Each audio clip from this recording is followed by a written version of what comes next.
ও মামা, হ্যাঁ মোনা। বাইরে কি সুন্দর বৃষ্টি হচ্ছে, আজকে একটু ভালো মন্দ রান্না করবা? মোনা, আমাদের গরিব মানুষের কি ধরা আর কি গুলো। বাবাকে বলো না একটু মাংস নিয়ে আসতে। তোমার বাবা কোথা থেকে মাংস আনবে মোনা, বলো তুমি? আজকে একটু চাল ডাল দিয়ে আমি খিচুড়ি বসিয়েছি, ভালো করে রান্না করবো, ওটা খাও।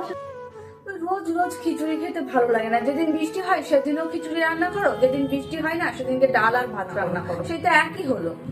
মেয়েটাকে আজ পর্যন্ত কখনো একটু ভালো মন্দ খাওয়াতেই পারলাম না, কি পুরা কপাল ভগবান। মা, আজকে তো রেনি ডে, আজকে স্পেশাল ডিনার কি? আমি জানি তো আজকে রেনি ডে, আমার জন্য সারপ্রাইজ আমি একটা তোমার প্রিয় রেস্টুরেন্ট থেকে আমি অর্ডার করে দিই। সিরিয়াসলি? আমার পছন্দের রেস্টুরেন্ট? আজকে বাড়িতে কোনো খাবার রান্নাই হবে না, আজকে কিন্তু চিকেন বিরিয়ানি আর মাটন কষা।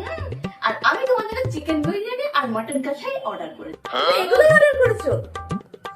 সো সুইট মা, এত ভালোবাসা। I love you mamma.